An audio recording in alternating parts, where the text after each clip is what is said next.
Hello, my name's Keith Callaghan, and I'm the designer of the Hadron H2.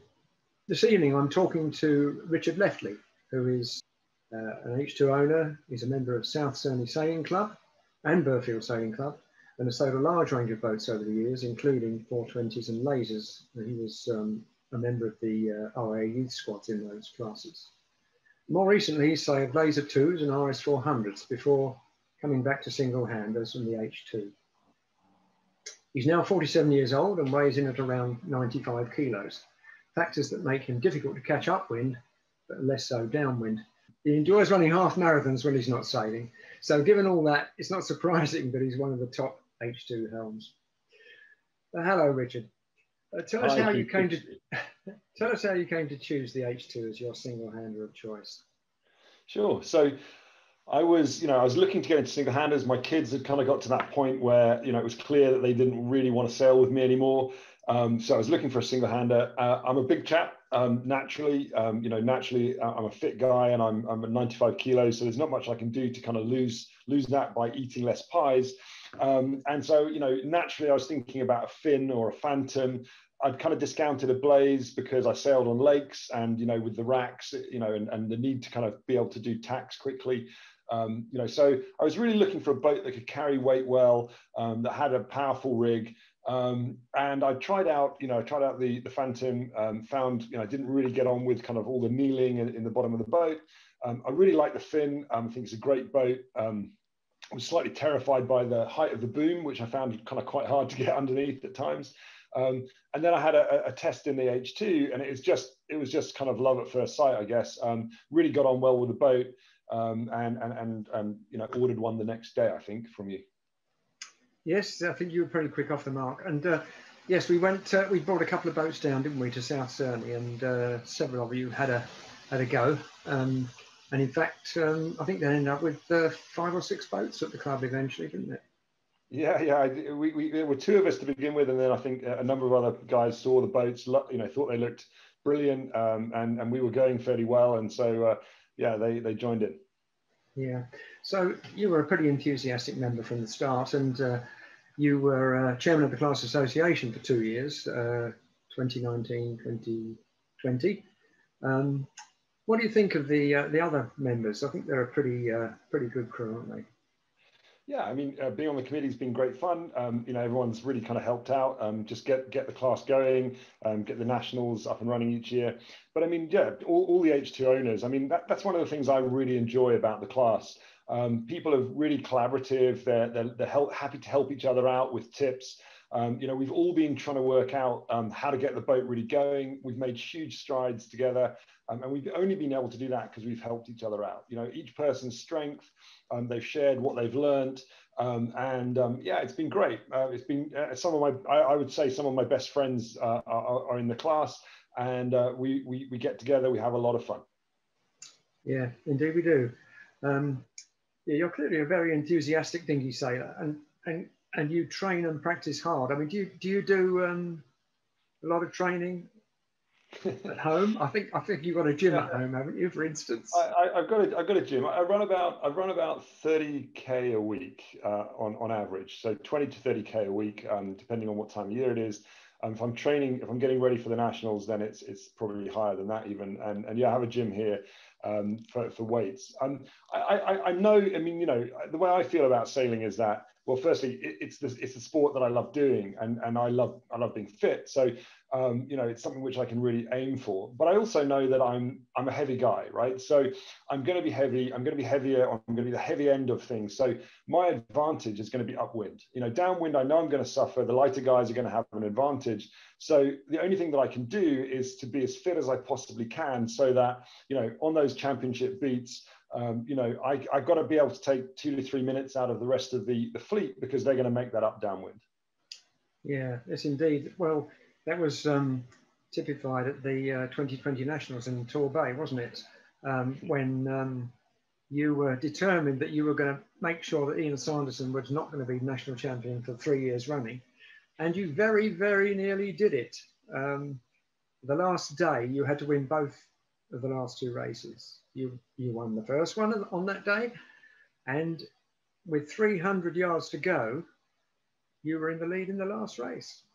But somehow, Yeah, I remember it I well. don't know how Ian did it. I was watching from a rib near the finish line, and as far as I can gather, he got a gust. He crossed your stern and jibed inside you, and he had sufficient impetus to get an overlap at the mark, and he was first round that last mark, and there was 200 yards to the line. So he just beat you by several seconds, which.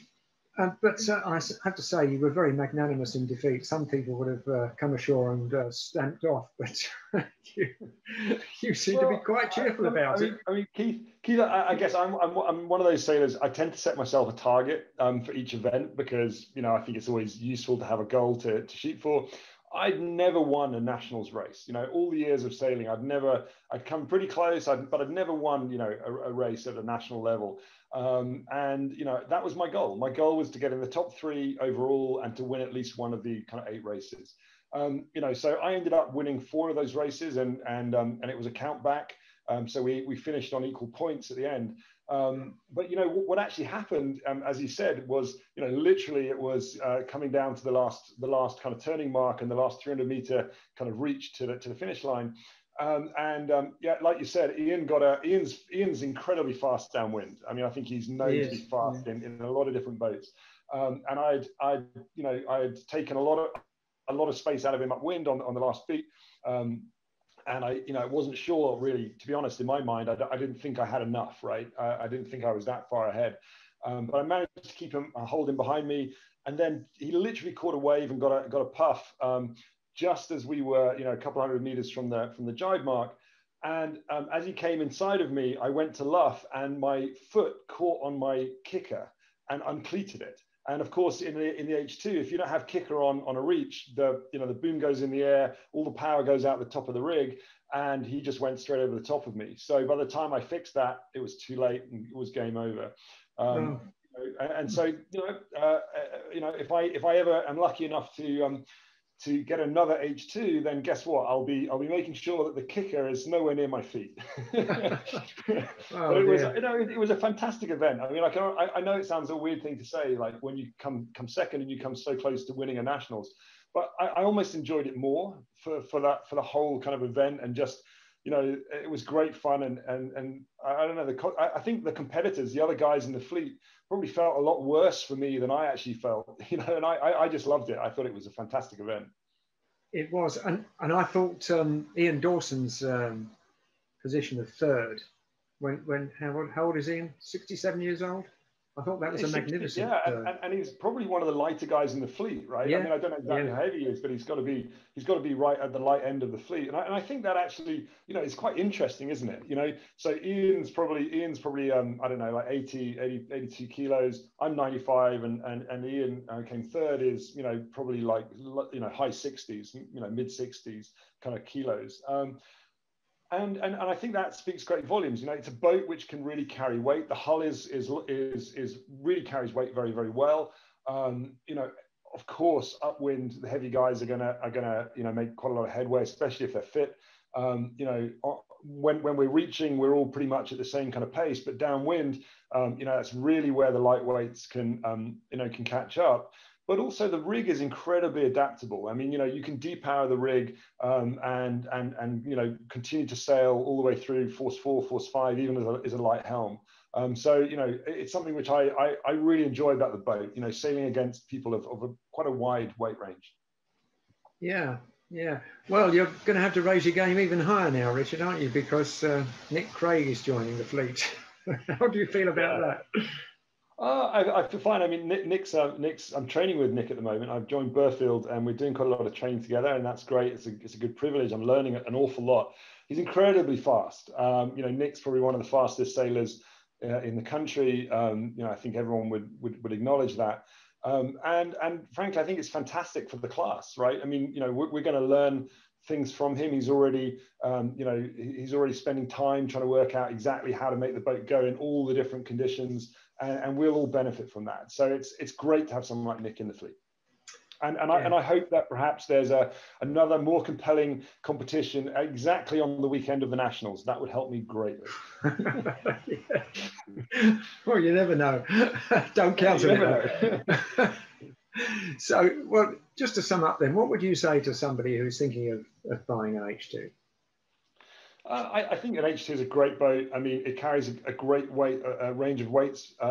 You could sail it. I mean, you can sail it as the older, we've had 70-year-old guys show up and sail the boat all weekend long, and they've got around the course. They're not going to win, but they really, really, it carries people really, really well. The thing I love about the boat, I guess, is that it can reflect your individuality. So I love the fact you can have it any color. I mean, I think gray is just such a, is so dull. So many boats are just the same color, and it's lovely to see the kind of owners' personalities being stamped onto the coloring of the boats, but also the layout of the boats. And you can configure the control systems, the main sheet systems in whichever way suits you. And I think that's been amazing to see people's ingenuity and their imagination in how to set up the boat and use the boat. Yeah, I guess we put that into the DNA from its Merlin rocket ancestry. You can have there's quite a lot of individual variation, isn't there? Which I think is a good thing. No, anyway, Richard, thank you very much for that summary. This is one in a series of interviews we're doing with regard to the dinghy show, which is in cyberspace this year, as you know. Which should make it quite interesting, I think. Anyway, thanks very much, and let's hope we see you on the water very, very soon. Easter, maybe. I hope so soon. Yeah. Yeah, let's hope so. Thanks very much.